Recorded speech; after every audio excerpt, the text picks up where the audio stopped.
Всем привет! Вы на канале Пользы.нет, меня зовут Саня, и здесь только подробные обзоры и долгие стримы. И сегодня, вопреки всему, несмотря ни на что, я расскажу вам об вот этом смартфоне. Да, это диоды, их получается 4 штуки, и, как вы помните, и в прошлой версии они могли гореть. Это у меня китайская версия смартфона, но несмотря на это, здесь, разумеется, есть русский язык, Play Market и все, что мы любим. 144 Гц экрана. Пиковая яркость 1400 нит. Даже в минимальной комплектации он выбивает, внимание, 1 600 000 баллов в Antutu. И заряжается он от 150 ваттной зарядки. Вспоминаем, да, новые яблоки с их 27-30 ваттами. Так вот, за 20 минут на сотку он заряжается. За 8 минут он заряжается с нуля на 40%. Если говорить о каких-то других его особенностях, что они сделали, потому что фактически полгода, как говорится, не прошло, да, прошлой версии, во всяком случае глобалки. Они закруглили края, его стало удобнее держать в руках. Стал лучше сенсор, сенсорный отклик здесь у экрана просто вау. Если говорить о основном модуле, AMX890 это все-таки уже серьезный сенсор, 50-мегапиксельные фотографии, напоминаю, в моей личной телеге. Можете посмотреть примеры, ночные, дневные. Я сравню по видеосъемке его с iPhone 11, потому что мы не должны строить ложных иллюзий по поводу андроидов. Все-таки сейчас будет 15 и флагман я уже буду сравнивать даже не с 15 Pro или 15 Pro Max, а с 15 iPhone. А такие смартфоны я не знаю, с чем сравнивать. Потому что ценовая категория все-таки подразумевает что-то из старого. Так вот, если говорить об этом смарте, у него почти 9 часов в PC-марке он выдает. Он один из немногих, кто смог в 1080p 60 FPS у меня стримить на Твиче. Я с него прям стримил и играл одновременно в PUBG. Он вывозит. И 1080p 60 FPS он больше часа вывозил, не перегрелся, яркость не сбросил, FPS чуть-чуть сбросил. Тач с этим прямым экраном для игр прямо вау. Но у него, как всегда, море недостатков. И я не говорю вам о чем-то глобальном, о чем я расскажу в конце, а, допустим, о том, что здесь нет мини-джека, здесь нет защиты от влаги, здесь нет беспроводной зарядки. И это вроде флагман, но не флагман. Почему его так любят в Китае? Потому что в долларовом эквиваленте он стоит в прямом смысле копейки. А в максимальной комплектации у него есть 24 гигабайта оперативы и 1 терабайт внутренней памяти. В этом случае вы не думаете о том, что сюда не запихать карту памяти. Правда? Зачем вам с терабайтом еще и карта памяти? Смартфон интересный, понравился, многим зайдет. Внешку они допилили по мне. Он прямо стал вау.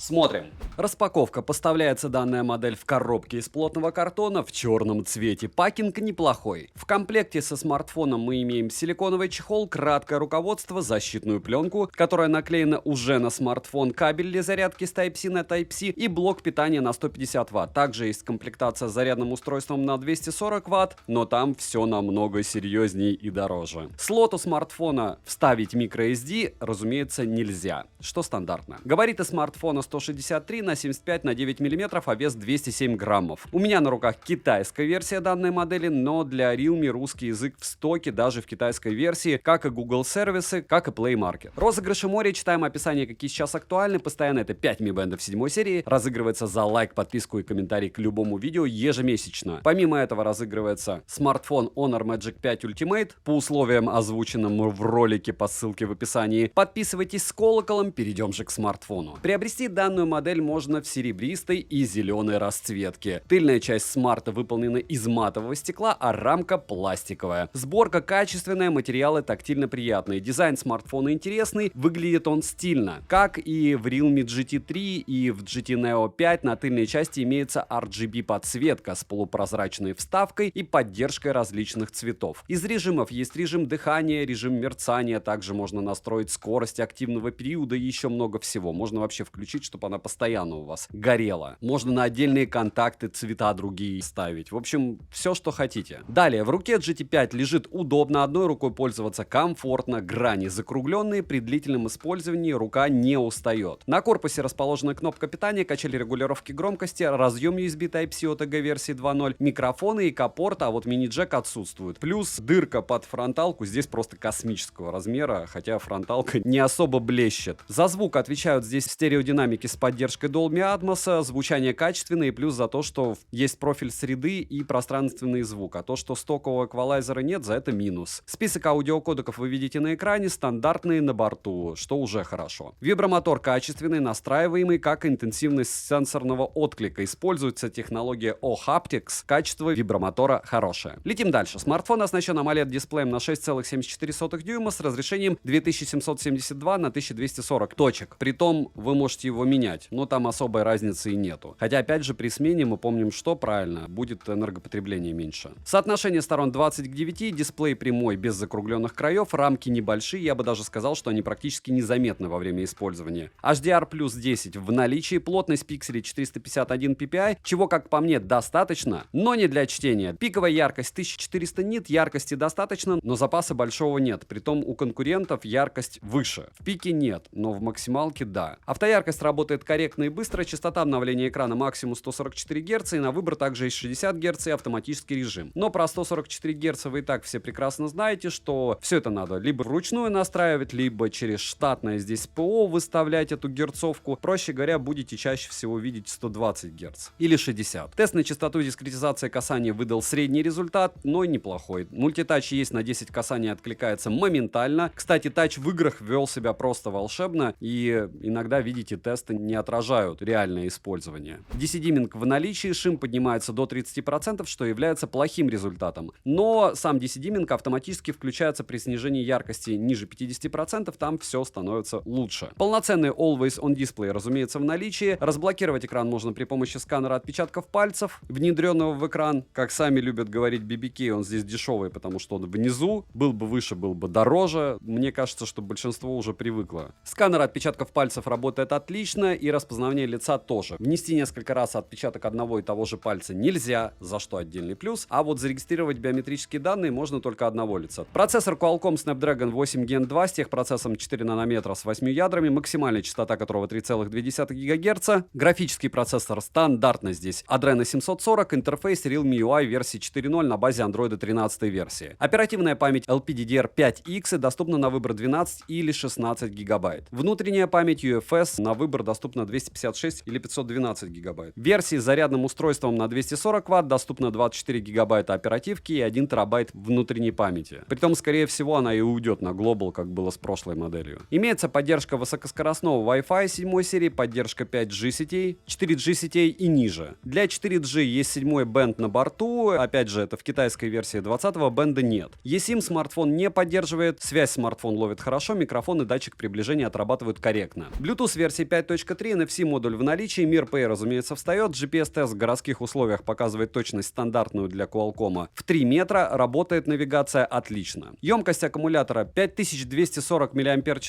заряжается он от родного адаптера питания у меня на 150 Вт от 0 до 40% за 8 минут, от 0 до сотки за 20 минут. Беспроводной зарядки, разумеется, нет, как и нет реверсивной зарядки, за что минус. Нет еще, кстати, защиты от влаги. В PC-марке смартфон выдал 8 часов 48 минут, но хочу отметить, что все-таки гонялся он не при 144 Гц, а на 120, потому что принудительно я ничего не выставлял. А вот Work Performance выдал отличные 17 тысяч баллов, хотя мы видели и больше. Поддержки MHL подключения нет, в играх за 1 час с одновременным стримингом требуется от 32 до 36% заряда. На Твиче у меня есть пример съемки одним кадром, я рассказывал про этот смартфон, я уже вам вначале говорил и настоятельно рекомендую, кому интересно, как камера снимает одним кадром. Можете посмотреть, как там фокус теряется. И также там есть стриминг. Пример стриминга в 1080p 60 fps. Где-то минут 30 он вообще волшебно себя вел. Яркость не сбросил за это время, сбросил чуть-чуть FPS, но об этом я расскажу в конце. Плюс поедает 7-8% заряда в час на 100% яркости, не в автояркости, при просмотре YouTube через Wi-Fi. Режим GT также на борту. Перейдем же к тестам. Тротлинг-тест проходит плохо. 303 гипса минимально, максимально 440 гипсов, в среднем 350 гипсов на 100 потоках при 34 минутах. В Geekbench 6 в синглкоре 1976, мультикоре 5266. В 3D Mark все было вроде бы хорошо, но обратите внимание не на цифры, а на стабильность. И стабильность здесь просто очень плохая. 60 с лишним процентов — это очень плохо. Тесты он проходил с трудом, даже один раз у меня перегревался 3D Mark, притом тестировал я его, разумеется, без чехла, под кондиционером, не в морозилке, но все равно неприятно. В Antutu выдал результат почти в 1 600 000 попугаев, при том, что напоминаю, что у меня минимальная версия комплектации смартфона. Storage тест показал отличные 134 000, прям как в Xiaomi 13. 15-минутный стресс-тест прошел неплохо, результаты вы видите на экране. Результаты второго теста вы тоже видите на экране. 45-минутный тест он, разумеется, провалил. Переходим к камерам. Основной блок камер с тыльной части состоит из 3 сенсоров и двухцветной LED-вспышки. Основной сенсор — это Sony IMX890 с оптической стабилизацией, апертурой 1,9 на 50 мегапикселей, 8-мегапиксельный сверхширокоугольный сенсор Sony IMX355 с углом обзора в 112 градусов у нас, апертурой 2,2, и макросенсор затычка на 2 мегапикселя. Запись видео доступна в максимальном разрешении 4К 60 FPS для основного модуля, запаса 8К разрешения нет. Фронтальный сенсор на 16 мегапикселей находится по центру верхней части экрана. Максимальное разрешение для съемки видео здесь 1080p 30 FPS. Короткие примеры и сравнения вы сейчас увидите. 4К 60 FPS, съемка с двух рук. И вот так. Здесь можете снимать движение в магазине продукта. Мункейки. Нажать на 3, кому по цифрам интересно.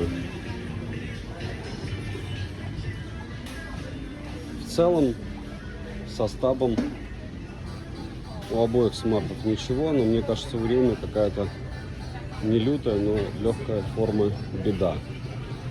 Но я не уверен, вам виднее, скажем так. Фронталка у Realme 1080p, у Яблоко 4К 60 FPS. И разница видна, разумеется. Насколько сильно она для вас и критично решать вам. Но помним, что это iPhone древний, затертый, убитый. Буквально через 3-4 дня будем уже тестировать iPhone 15. А это iPhone 11, то есть на 5 поколений ниже. Если взять у смартфона от Realme, даже флагман на 5 поколений ниже, то вы поняли. Не про фронталку. И 4К 60 FPS. Там идут показы чего-то там. Детских оркестров. Здесь у нас народ летает на парашютах. Ветер. И в целом идеальные условия для съемки. Так, все в 4К 60 FPS. Помним, что iPhone уже уставший у меня за столько лет, iPhone 11. И именно столько, сколько лет прошло с выпуска, он отработал. Так что мы здесь видим? Ночью Яблоко снимает, разумеется, хуже. И отмечу, кстати, что сейчас купил iPhone 15, 15 Pro и 15 Pro Max. Стоял в очереди. Теперь я понимаю, откуда вот эти фотографии и видео очередей, во всяком случае, в некоторых магазинах. 46 человек обслуживали, внимание, 5 часов 47 минут. 5 часов 47 минут 46 человек. Почему? Потому что делали видеотрансляцию, постоянно фото, что вот ажиотаж такой. По факту можно было бы за это время пропустить минимум 600 человек. Специально затягивали процесс для того, чтобы имитировать ажиотаж, что и требовалось доказать. Но это, по-моему, совсем уж дичь. Я просто обычно так яблоки не покупал. Я покупал всегда в день продаж, в день старта, без всяких предзаказов. А здесь по предзаказу очередь, потом очередь, чтобы оплатить, которая просто не двигается специально. И, в общем, печальненько это все. Вот так работает основная камера и на iPhone 11 и на GT5. Притом хочу отметить, еще раз повторяю, что в GT5 у меня есть обзор одним кадром на лайв-канале, и он себя не очень хорошо себя повел. Фронталка, iPhone 4К 60 FPS, ночь и GT5, ночь 1080p. Что вы видите на iPhone? Вы ничего не видите, потому что он не подсвечивает. GT подсвечивает, и за счет этого вы что-то видите. Если заходить минимальную освещенность. В принципе, на яблоке все равно ничего не видно.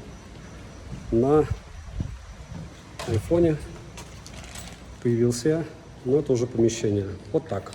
Ну что же, и пусть начнется битва, и начнем с самого неприятного. Разумеется, фронталка у BBK никакая, у нас ISO здесь 64, апертура 4.5, портрет на iPhone 11. Если мы посмотрим, то, разумеется, я себе нравлюсь больше намного на GT5. Но объективно деталей там нет вообще. Если брать рубашку, лицо, морщины, точки, волосы. Ну, не очень хорошо яблоко вырезало, конечно, волосы. Но, с другой стороны, BBK тоже вырезал так, что часть уха нет. Видите, переход здесь очень забавный от очков к уху. Точнее, его нет. У яблока таких нет ошибок. И в целом на этом анализ фотографии у фронталки можно закончить, потому что она здесь нужна только у Realme для звонков и вот чего-то там по-быстрому сфотографировать. Дальше смотрим на основные модули. Здесь и так понятно, где у нас яблоко, потому что у яблока у нас благополучным образом нет информации. Realme. Апертура 1.9 ISO 64.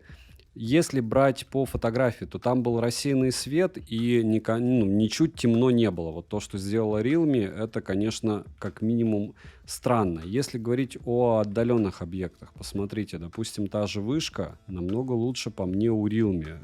Намного четче здесь здание. И в принципе, если брать углы, ничего не замылено. Если брать яблоко, углы не замылены, но в целом по детализации яблоко конкретным образом проигрывает, что в принципе неудивительно. Вот смотрите, даже при таком приближении у яблока детальность хуже, не говоря уже, если сделать идентично. С одной стороны. С другой стороны, для социальных сетей, еще раз повторяю, что здесь цветами и с светом все напутано, с одной стороны. С другой стороны, здесь этого нет. Если вы будете вот таким образом это все дело посылать, то человеку, скорее всего, больше понравится вот эта фотография, она будет правильной. Если уже кропать и потом красить, то Realme будет лучше. И давайте для интереса одно фото в помещении. Если смотреть на Realme, здесь у нас все благополучным образом четко относительно, с одной стороны. С другой стороны, посмотрите на надпись с диодами.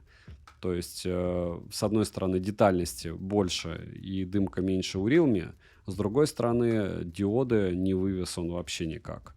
Если говорить о людях, то, разумеется, Realme лучше справилась, больше деталей, пусть и контрастность выше. И в целом, повторяю, что любые фотографии таким образом анализировать через YouTube это как минимум неправильно. Скачивайте исходники у меня, в форумах, еще где-то, и решаете для себя, будут ли вас устраивать данные сенсора и то, как работает с цветом, светом и всем остальным устройством. По мне, еще раз повторяюсь, Realme делает все контрастнее и темнее. А многие мне пишут, что iPhone 11 у них снимает лучше без дымки. Я абсолютно в это верю, без сарказма. Почему? Потому что у меня аппарат старый, затертый, убитый и неизвестно сколько раз его перебирали. Если говорить о Realme, здесь ночная фотография, ну вы сами видите, очень даже на хорошем уровне. Понятно, что здесь у нас подсветка, но даже темные места, смотрите, он вытягивал. Он прям вытягивал объекты. Что-то можно даже рассмотреть. Лампы. И в целом, если посмотреть на картинку, которую дает Realme GT5, все очень круто. Хотя вот здесь чуть-чуть у нас углы замылены оказались, видите? И вот здесь интересная картина. Обе фотографии в движении. То есть понятно, что я стоял на месте какую-то секунду, но я остановился, сфотографировал на один, на второй смартфон. И здесь мы видим, что движение у мужчины, вот он начал двигаться. Здесь он планировал двигаться. Здесь у нас размытие. Вполне возможно, у меня как-то дернулась рука, но в целом, если мы посмотрим по местам, которые у нас видны, то детальность все равно будет у Realme. Видите, допустим, пляж, элит. И даже там, где не поплыло, все хорошо. Но опять же, это было не... Я никуда не бежал, и вот эти вот смазанные участки, это очень странно для Realme. Так быть не должно. И почему я обратил внимание ваше на то фото? Потому что, смотрите, здесь я также вытаскивал просто смартфон и фотографировал, и я не делал так, чтобы яблоко снимало лучше. Здесь апертура 1.9 ISO 80, но это не важно. Смотрите, как поплыла фотография.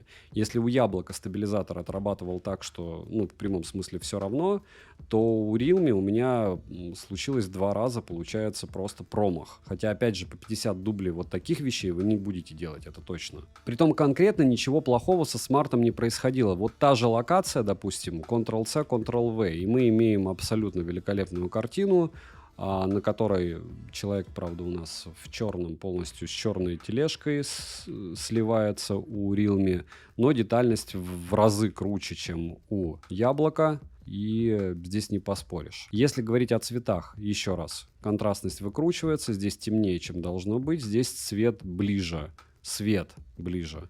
Цвета, да, здесь тоже ближе, потому что здесь, видите, в синий. В целом, очень странно, как он себя вел в помещении, Realme-вский девайс, но, опять же, мне уже прошивки прилетали, я думаю, что все допилят. 890 сенсор — это очень даже ничего, а оболочка у Realme хороша. Немного фронталки, ночь без ретуши, GT5, вот так, с подсветкой в кружочке. 4К 60 FPS, ночь, GT5, Realme. И вот так вы сможете снимать. Очень странно. Освещение прыгает, но очень странно. Режим И, только 1080p. Можно включить еще подсветку, но она особо не влияет. И 4К 30 FPS. По мне, не особо лучше качество.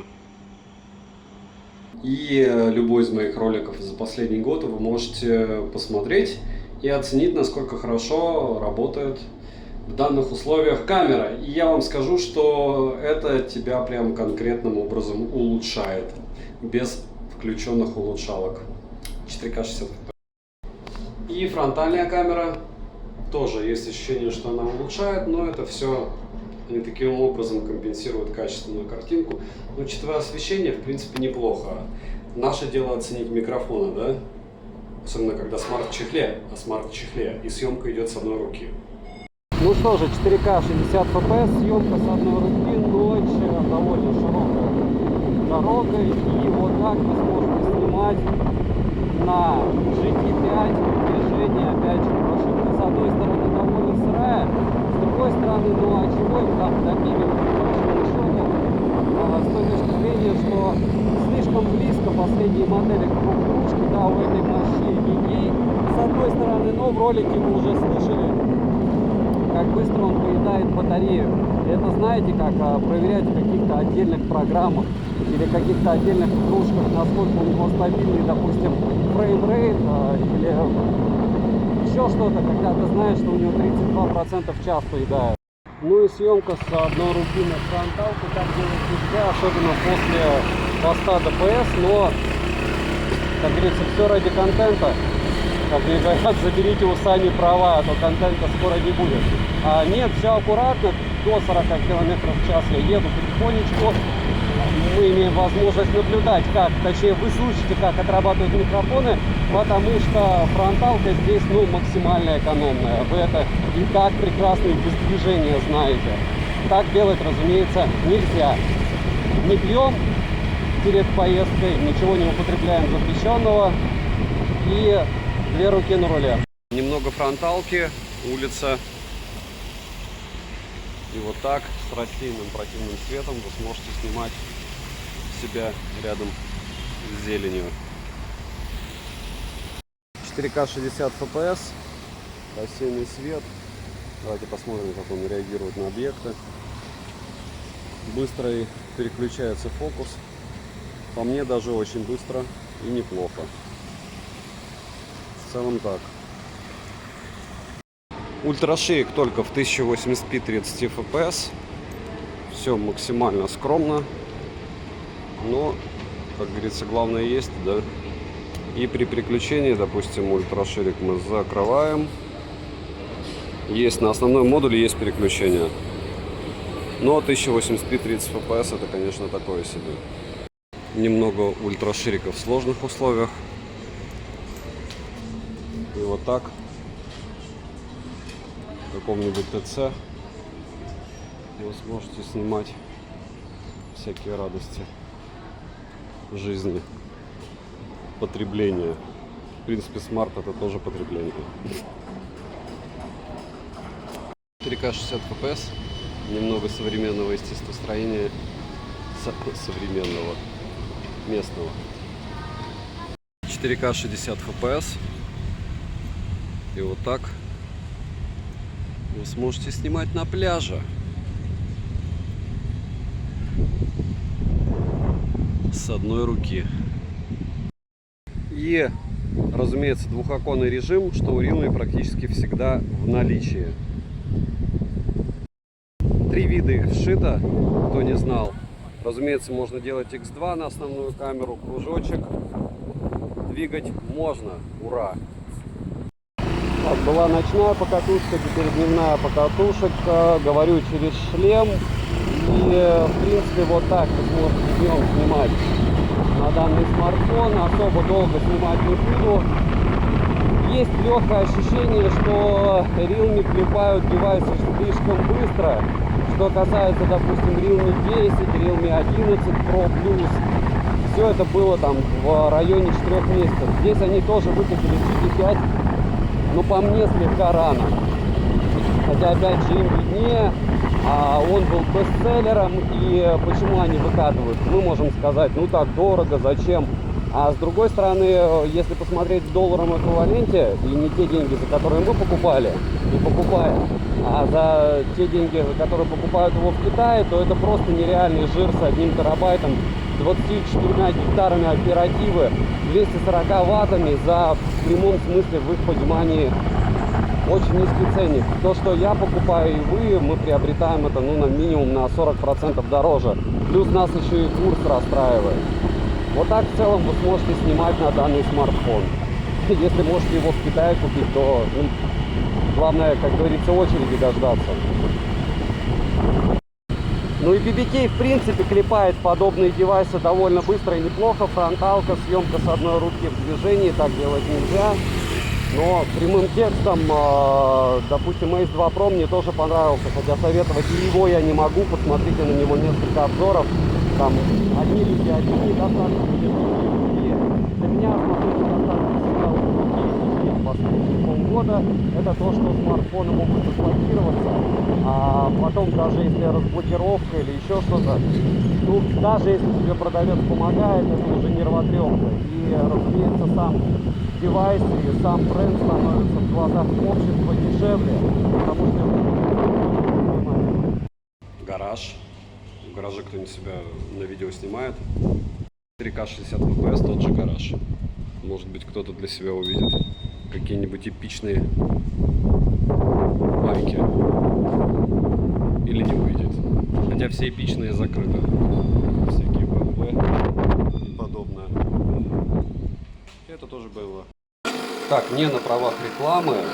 4К 60 FPS. В следующий раз, если кому зайдет, я могу с гейзерной кофеваркой такой же повторить. То есть вот так. Вы, если начинающий бариста, сможете... Бариста с кофемашины. Ну а почему нет? Какой-нибудь офисный бариста. Снимать на этот смарт такие объекты. Не особо хорошее освещение, но по мне ничего так. 4К 60 FPS. И еще раз привет всем фудблогерам. И нет, это не индийская штука. 4К 60 FPS, ночи, по большому счету нечего мучить эту камеру. Она снимает неплохо, но на лайве уже можете посмотреть обзор одним кадром. Я считаю, что за эти деньги можно купить лучше. Допустим, покупаете тот же Huawei Mate 50 Pro и получаете супер камеру, но, правда, без гуглов. И на вашем месте, наверное, я бы, если вам камера нужна, так бы и сделал. Фронталка, ночь, и вот так будет GT5 у вас работать с ветром. Минусы: нет 20-го бенда, пластиковая рамка, нет телефотосенсора телевика, нет беспроводной зарядки, нет мини-джека, смартфон перегревался, стабильность низкая, нельзя использовать две сим-карты одновременно. У меня не получалось. Цены можете посмотреть по ссылке в описании к видео. Не забудьте подписаться на телеграм-канал скидок, взаимопомощи и мой личный телеграм-канал по ссылкам в описании. Там много всего полезного. Всем огромное спасибо за просмотр. Не забудьте, что на лайв-канале все прувы. Резюмировать я хотел бы, как всегда, на камеру смартфона 4К 60 FPS это максимум, что может его основная камера. И у меня есть два пути. Первый — рассказать, какой он классный для того, чтобы, не знаю, перекупы могли спокойно его продавать. Но я напоминаю, что я это делать не могу. Почему? Потому что BBK блокировали смартфоны. Это было у Realme, это было у OnePlus, у китайских версий, которые относятся к GT5 сейчас. И это вполне возможно повторится. Не было только у iQOO и не знаю таких тем по поводу Vivo. Все это входит в концерн BBK. Если говорить об этом смартфоне, давайте представим, что вы житель Китая, и в рублевом эквиваленте этот смарт 2999 юаней придется вам примерно в 42 тысячи рублей. То есть, если вы сегодня в Китае идете и покупаете, у вас нет никаких блокировок гипотетических, у вас все необходимые бенды, потому что, разумеется, они делают все это под Китай, и новинка в руках просто волшебная. Но перенесемся из Китая куда-нибудь в любую точку мира, где могут приобрести данные смартфоны, понимаем, что все эти рассказы, что у вас будет потом возможность разблокировки, это курам насмех. Вы покупаете девайс не для того, чтобы, как некоторые у меня из подписчиков, по 3 месяца пытаться их разблокировать, когда он уже и в стоимости, и в рублевом, и в долларовом эквиваленте упадет, когда вы нервов себе потратите просто бешеное количество, а для того, чтобы им пользоваться. Есть ли вариант того, что этот смарт будет заблокирован? Я скажу, что у меня он не заблокировался, за меня несет ответственность человек, который мне его продал через платформу. У нас есть переписка, он написал, он не будет заблокирован. И все равно я допускаю, что он будет заблокирован. И это все равно будет моя головная боль. Я буду ему писать, он будет мне посылать код разблокировки. Второй вариант развития событий: вы покупаете где-то его рядом, вам рассказывают, вам всего-то скататься в Москву и подождать, чтобы вас разблокировал кто-то там, дядя Вася. И буквально через месяц-полтора у вас будет смартфон, про который все будут знать, что он блокируется. И вы очумеете его продавать за те же деньги, либо на 30% ниже по стоимости. Я понимаю всех людей, которые перепродают из Китая в Россию. BBK сделала, конечно, большую подлость. И те, кто покупают без разницы даже на платформах, вот я покупал на Алиэкспрессе, допустим, я его приобретаю, что я получаю? Я получаю гипотетическую возможность блокировки. У меня блокировок этих смартфонов не было, то есть я выношу мозг в прямом смысле продавцам в диалогах, это все скриню и потом готовлюсь ругаться, но мне везет. Повезет ли вам? Не думаю, поэтому рекомендовать его из-за блокировки я не буду однозначно, вот точно нет. Потому что они так уже делали. Второй момент. Допустим, вам очень хочется и колется. Вам необходимо, по мне, найти тех, кому вы доверяете. Допустим, серые магазины в Москве, которые уже не серые, потому что у нас почти все параллельный импорт. Вы приходите, вы знаете, что вы там приобретаете что-то, вы знаете, что вас быстро обслужат, отремонтируют, разблокируют. У вас нет никаких проблем. Если вы приобретаете что-то дистанционно годами, как я, на какой-то платформе, которая вам привычна, и вы знаете, как вы будете общаться по этому поводу с продавцами, то же самое. Вот после этого длинного и нудного вступления, когда вы смогли благополучным образом узнать, как камера работает, что мы имеем по поводу железки, какие претензии? Ультраширик, жалкое подобие левой руки, фронталка, то же самое, убогая. Но она отрабатывает. Телевика нет. Хорошо. Про камеры забыли. Основная камера по фотографии неплохая. Смотрим еще раз в моей телеге личные примеры, потом отписываемся. Но в целом, если вас железка интересует, всегда скачивайте исходники и смотрите. Второй момент. Если говорить о каких-то его плюшках. Если я когда рассказывал про Ace 2 Pro, который я тоже OnePlus-овский ни в коем случае не рекомендую, потому что он будет блокироваться как Ace 2V. Или не будет, но Ace 2V блокировался, и поэтому на Алиэкспрессе он не продавался. Этот почему-то продавался. И, ну хорошо, может быть и не заблокируется. Смысл в чем? В том, что там есть хотя бы номинальная защита от влаги. Я его топил, он там под дождем а-ля может работать, хотя опять же она не заявлена. Здесь у нас нет ни мини-джека, ни защиты от влаги. У нас есть инфракрасный порт, запихивать карты памяти, разумеется, нельзя. eSIM в китайских смартфонах тоже редко встретишь, я не встречал, по-моему, по закону там запрещено. То есть каких-то таких штук здесь нет. Если говорить о играх, все классно, мне безумно понравился тач, но 32-36%, ну это прям космос. Понятно, его заряжать можно быстро, но это реальный космос. 8-9%, 7-8-9% при YouTube по Wi-Fi, при максимальной даже яркости, это тоже плохо. Если брать максимальную яркость, если брать его конкурентов у тех же Poco, у них яркость в максимуме, не на пике, выше.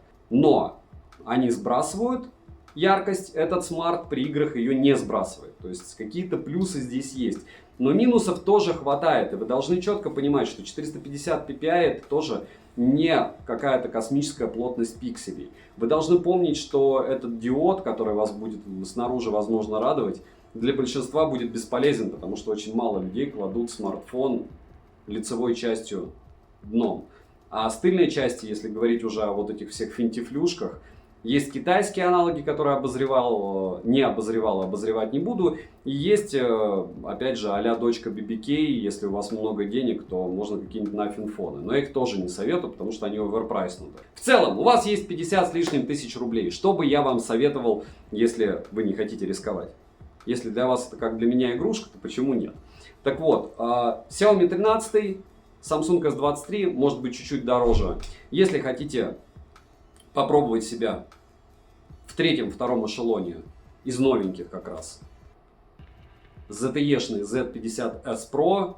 И в принципе у вас IQ 11S есть, который вообще никогда не блокируется. У вас просто сейчас поле не паханое. IQ 8, Neo 8 Pro, если вам не нужна особо камера. Это если вы хотите китайские смарты, но которые не попадали вот под этот шквал блокировок. А если говорить о Realme, что я советую конкретно с этой моделью? Она вам понравилась, вы меня услышали, вы не хотите потом проблем с блокировкой. Вы ждете, когда появится глобалка, и на старте продаж она будет стоить относительно адекватных денег. На той же Алишке, может быть не только на Али, в нашем ритейле, хотя на наш ритейл я вообще не надеюсь, они понятия не имеют, что такое адекватные цены. В целом, все, что я хотел про этот девайс, я вам сказал. Как железки в глобалке, когда она выйдет, я ему говорю однозначно да, я его постараюсь приобрести, если там не супер космический ценник будет. Сегодня я бы на все эти смартфоны на вашем месте смотрел бы обзоры, ролики, тесты, читал бы форумы людей, которые купили их для перепродажи и не могут перепродать, потому что, блокироваться они могут. И делал выводы, будет ли что-то заблокировано или нет. Если реально блокировок не будет, то можете покупать китайские версии, проблем никаких. Как мне многие пишут: Саня, можно же просто использовать интернет-звонки, да и черт с ним, с этим 20-м бендом, что его нет, что его заблокируют. Просто Wi-Fi будешь искать и все, использовать как маленький планшет. Сколько людей, столько и мнений. Свое мнение я вам сказал. 2 обзора плюс еще распаковка, получается 3 на лайв-канале. Можете посмотреть отдельно, кому интересно. Девайсу от меня в глобальной версии да, в китайской версии, если вы не в Китае, однозначно нет. Добра и удачи вам, дорогие друзья.